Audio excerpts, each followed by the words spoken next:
দর্শক আমন্ত্রণ চট্টগ্রাম 24-এ। প্রথমে জানাবো এন মাহমুদ প্লাস্টিক শিরোনাম।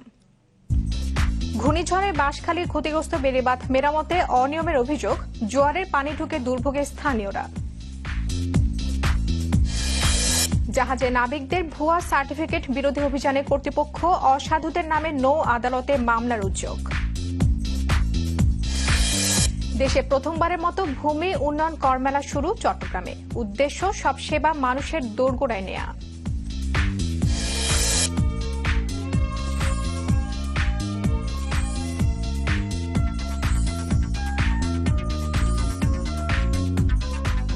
এতক্ষণ শুনছিলেন শিরোনাম, আপনাদের সাথে আছে আমি ডমে প্রমার্মা হ্যাপি। এবার পুরো খবর। ঘূর্ণিঝড় রোয়ানু আঘাত হানার 1.5 মাস পরও বাঁশখালীর উপকূল জুড়ে এখনো ধ্বংসের চিহ্ন। ভেঙে যাওয়া বেড়িবাঁধের 5 কিলোমিটার অংশ দিয়ে প্রতিদিনই ঢুকছে সাগরের জোয়ারের পানি। ফলে উৎকণ্ঠায় দিন কাটে এখানকার 15,000 মানুষের। ক্ষতিগ্রস্ত এলাকায় পানি উন্নয়ন বোর্ড অস্থায়ী বেড়িবাঁধ নির্মাণ শুরু করলেও তাতে নানা অনিয়মের অভিযোগ তুলেছেন স্থানীয়রা।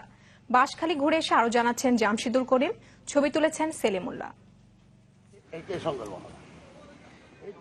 দেখি মনে হবে যেন যুদ্ধ বিধ্বস্ত এলাকার ছবি।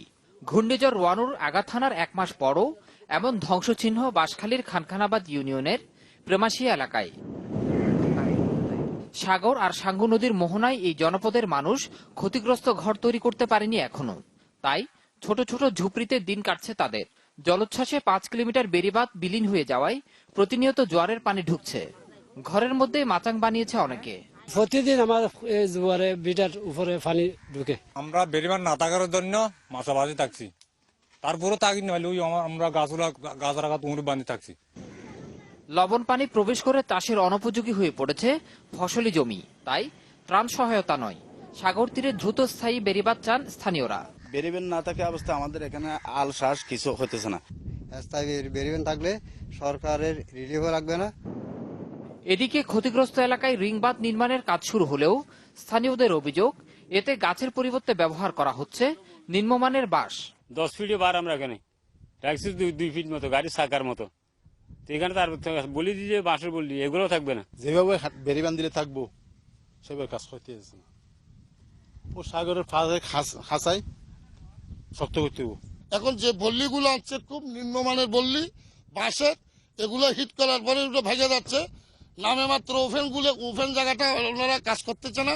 এরা ওয়াবদার কন্ডাক্টর যোগসাযোগ করে লুটপাট করার জন্য খুব নিম্নমানের একটা বেড়িবাঁধ করতেছে। 2,67,00,000 টাকা ব্যয়ে অস্থায়ী ভিত্তিতে নির্মিত হচ্ছে এই বাঁধ। তবে এতে অনিয়মের কথা অস্বীকার করেছে পানি উন্নয়ন বোর্ড। এটা শুধুমাত্র বর্ষাকাল ঠেকানোর জন্য অস্থায়ী প্রতিরক্ষা কাজ। এটা হচ্ছে যে রোয়ানুতে যে জায়গাগুলো ভেঙে গেছে এখন তো পানি ঢুকে, সেই জায়গাগুলো দিয়ে এই জায়গাগুলো যাতে আর পানি না ঢুকে এই মনিটরিং ট্যাক্সফোর্স কাজ দেখতেছে। কাজে গুণগত মান নিয়ে কোনো প্রশ্নের সুযোগ নাই। আগামী নভেম্বর থেকে বাঁশখালীর উপকূলে প্রায় 10 কিলোমিটার বেড়িবাঁধ স্থায়ীভাবে নির্মাণের কথা বলছে পানি উন্নয়ন বোর্ড, যাতে ব্যয় হবে 250 কোটি টাকা। জামশিদুল করিম, চ্যানেল 24, বাঁশখালী, চট্টগ্রাম। কক্সবাজার শহরে বৌদ্ধ বিহারের এক ভিক্ষুর হামলায় আহত হয়েছেন আরেক ভিক্ষু। পুলিশ জানায় সকাল 7:30টার দিকে শহরের উমাতারাং বৌদ্ধ বিহারে ভিক্ষু উপেন দাতার উপর হামলা চালান মংয়ান নামে আরেক ভিক্ষু।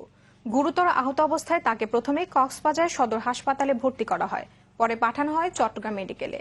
ঘটনাস্থল পরিদর্শন করে জেলা পুলিশ সুপার শ্যামল কুমার নাথ জানান, জড়িত মংয়ানকে আটকের চেষ্টা চলছে। জমিনের বিরুদ্ধে এ ঘটনা বলে ধারণা স্থানীয়দের।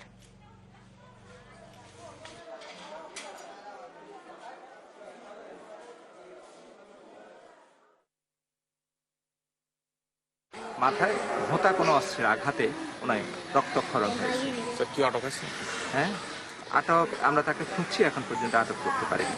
এই জমিটা ছিল যে একসময় বিরোধ, এই বিরোধে হাইকোর্টের রিট পাওয়ার পরে এখানকার রাখাইন সম্প্রদায় এই জায়গাটা সরকার দখল করে দেয়। দেওয়ার পরে এই সংক্রান্ত বিরোধ ধরে আজকে সম্ভবত এই ঘটনা। এটা হলো সম্ভবত ওই মংয়াং, উনি ভিক্ষু অবস্থা আছে, সে ভাড়া বাসা থাকে। জাল সনদ তৈরি করে জাহাজে চাকরি কিংবা পদোন্নতির বিষয়টি নতুন নয়। বিভিন্ন সময় এমন ভুয়া সনদ জব্দ হলেও বাতিলের তেমন নজির নেই। তবে এবার ভুয়া সিরিসি বা সিওসি বাতিলের কাজ শুরু করেছে কর্তৃপক্ষ। বাতিল হওয়া এসব সনদ ব্যবহার করে কেউ চাকরি গ্রহণ বা পদোন্নতি নিতে পারবে না। এদিকে এসব সনদ তৈরিতে জড়িত প্রতিষ্ঠানগুলোর বিরুদ্ধে কঠোর ব্যবস্থা নেওয়ার দাবি তুলেছে ম্যানিং এজেন্টদের সংগঠনও। সমুদ্রগামী জাহাজে চাকরির ক্ষেত্রে অপরিহার্য দুটি দলিল কন্টিনিউয়াস ডিসচার্জ সার্টিফিকেট বা সিডিসি আর সার্টিফিকেট অফ কম্পিটেন্সি বা সিওসি, যা জাল হয়ে আসছে অনেকদিন ধরেই। বিভিন্ন সময় ভুয়া এসব সনদ জব্দের ঘটনা ঘটলেও এবার নড়ে চড়ে বসেছে কর্তৃপক্ষ। উদ্যোগ নেওয়া হয়েছে নৌ আদালতে মামলা দায়েরের পাশাপাশি অবৈধ দলিল বাতিলের। সম্প্রতি এমন কয়েকটি সিডিসি বাতিলও করা হয়েছে। প্রক্রিয়া চলছে আরো বেশ কয়েকটি বাতিলের।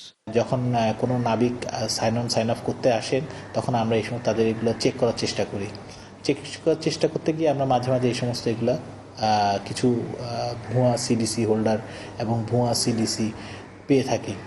তার একটা আছে, সে একটা ভুয়া তৈরি করেছে, একটা জাল একটা সিডিসি তৈরি করেছে। এবং যদি এই ধরনের পেয়েছি, আমরা এই ধরনের বেশ কয়েকটা পেয়েছি এবং এগুলোর ব্যাপারে আমরা পদক্ষেপ নিয়েছি, বাতিলের ব্যবস্থা করেছি। অভিযোগ আছে কিছু ম্যানিং এজেন্ট নকল সিডিসি ও সিওসি তৈরিতে জড়িত। বিষয়টি স্বীকার করে ম্যানিং এজেন্টদের সংগঠনের নেতারা বলছেন, অসাধু প্রতিষ্ঠানের বিরুদ্ধে তারাও সোচ্চার। তবে অপতৎপরতা রোধে লাইসেন্স দেওয়ার সময় যোগ্য প্রতিষ্ঠানকে বেছে নেওয়ার তাগিদ তাদের। আমরা তার মেম্বারশিপ বাতিল করে দিয়েছি। বাতিল করার জন্য প্রক্রিয়াজাত করা হচ্ছে, এমনি করে দুজনের জন্য আমরা এই ব্যবস্থা নিয়েছি। সেটাকে প্রতিহত করার মতন যাত্রার লাইসেন্স দিলে হবে না। ক্যাপাবিলিটি লাগবে, এক্সপেরিয়েন্স লাগবে, প্রফেশনাল এফিসিয়েন্সি লাগবে, তারপরে এডুকেশন লাগবে, ফরেন কসমারেন্স লাগবে, এভরিথিং ডিপেন্ড করে লাইসেন্স দিতে হবে। তবে নাবিক নয় এমন ব্যক্তি যেমন ভুয়া সিডিসি তৈরি করে জাহাজে চাকরি কিংবা চাকরির চেষ্টা করে, তেমনি প্রকৃত নাবিকদেরও কেউ কেউ আসলের পাশাপাশি নকল সিডিসি সিওসি তৈরির মাধ্যমে প্রতারণা করছে অভিযোগ উঠেছে। ফখরুল ইসলাম, চ্যানেল 24, চট্টগ্রাম। সময় হলো এন মাহমুদ প্লাস্টিক বিরতির। ফিরছি একটু পরে, সাথেই থাকুন। আপনারা দেখছেন চট্টগ্রাম 24। দেশে প্রথমবারের মতো ভূমি উন্নয়ন কর বা খাজনা মেলা শুরু হয়েছে বন্দরনগরী চট্টগ্রামে। ভূমির মালিকানা ও খাজনা সংক্রান্ত জটিলতা দূর করে জনগণের দোরগোড়ায় সেবা পৌঁছে দিতে 3 দিনে এ মেলার আয়োজন, যা হচ্ছে নগরীর চাঁদগাঁও সার্কেলে। হয়রানি কমাতে পরবর্তীতে মেলার পাশাপাশি গণশুনানি আয়োজনের কথা জানান জেলা প্রশাসক। ভূমির মালিকানা হস্তান্তর, নামজারি কিংবা খাজনা প্রদান, এসব কাজ ঘিরে ভূমি অফিসগুলোতে হয়রানি, সময়ক্ষেপণ আর অবৈধ অর্থ আদায় যেন নিত্যচিত্র। ভূমি বিষয়ক এসব কাজে স্বচ্ছতা আনা এবং জমির মালিকদের ভোগান্তি কমাতেই চট্টগ্রামে এই ভূমি উন্নয়ন কর বা খাজনা মেলা। তাতে জমির মালিকরা ভূমি অফিসের কর্মকর্তা কর্মচারীদের বিরুদ্ধে নানা অভিযোগ তুলে ধরেন। যে সমস্যার জন্য যায় সময়মতো লোকজন থাকে না, আর বিভিন্ন অজুহাত দেখায় ঘুরে তারা ঠিকমতো অফিসে আসে না। মনে কর 10টা যদি অফিসের টাইম হয় বা 9টায় হয়, তারা 11টা, 11:30 বা 8টার দিকে আসে। অনেক সময় দেখে 3:30, 3টায় চলে যায়। এটা একটা সমস্যা। তারপরে বলো যে হালকা আসো, হালকা হয় আমার গাড়ি জাম ছিল, এটা ছিল, আসে না। আয়োজকরাও বলছেন, সচেতনতার অভাব ও ভূমি অফিসের কিছু অসাধু ব্যক্তির হয়রানির কারণে খাজনা প্রদানে উৎসাহী হন না অনেকে। তাতে সরকার রাজস্ব বঞ্চিত হওয়ার পাশাপাশি বাড়ে মালিকানা নিয়ে জটিলতা। মানুষের মনে যে নেগেটিভ একটা ইমপ্রেশন আছে যে এখানে আসলে অনেক সময় ক্ষেপণ হতে পারে বা হতে পারে, সেই নেগেটিভ চিন্তাটা দূর করার জন্য আমরা তাদের দরজায় করা নাড়ছি যে আপনারা আসুন, আপনারা এসে আমার সেবাটা নিয়ে যান, আমি আপনাকে সেবা দিতে প্রস্তুত। ভূমি সংক্রান্ত কাজে জটিলতা কমাতে পরবর্তীতে এমন আরো মেলার পাশাপাশি গণশুনানি করা হবে। সেই সাথে হয়রানি করলে কঠোর শাস্তির কথা জানান জেলা প্রশাসক। হয়রানি মুক্ত ভাবে ভূমি উন্নয়ন কর পরিশোধ করার একটি পরিবেশ সৃষ্টির জন্য এবং নামজারি যাতে তারা সহজে পায় এবং দ্রুত সময়ের মধ্যে পায়, আমরা শুরু করেছি বছরের প্রথমে। আমরা প্রত্যেকটা অফিসেই করব আস্তে আস্তে। এবং আরো একটি বিষয় আমরা আপনাদের কাছে আমরা গণশুনানি করব ভূমি অফিসে। মেলায় 5টি স্টলের মাধ্যমে চাঁদগাঁও সার্কেলের প্রায় 40,000 হোল্ডিং মালিক সেবা নিতে পারবেন। ইমদাদুল হক, চ্যানেল 24, চট্টগ্রাম। চট্টগ্রাম সরকারি কমার্স কলেজে অনুষ্ঠিত হয়েছে নতুন শিক্ষার্থীদের orientation programme.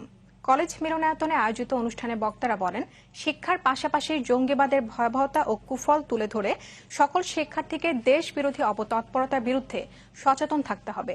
Professor Mohammad Shah আলমের সভাপতিত্বে এই অনুষ্ঠানে প্রধান অতিথি ছিলেন কলেজের অধ্যক্ষ প্রফেসর মোহাম্মদ আয়ুব ভূঁইয়া। এ সময় শিক্ষক ও শিক্ষার্থী প্রতিনিধিরা বক্তব্য দেন।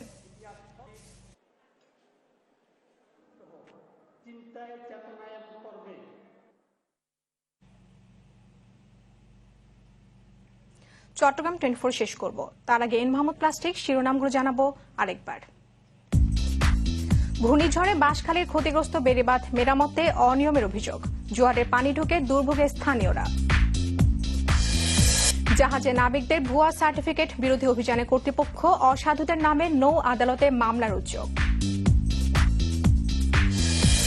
দেশে প্রথমবারের মতো ভূমি উন্নয়ন কর মেলা শুরু চট্টগ্রামে, উদ্দেশ্য সব সেবা মানুষের দোরগোড়ায় নেয়া।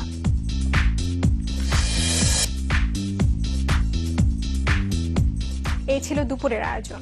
বিকেল 5:30টায় আবারও দেখবেন চট্টগ্রাম 24। এতক্ষণ সাথে থাকার জন্য ধন্যবাদ সবাইকে।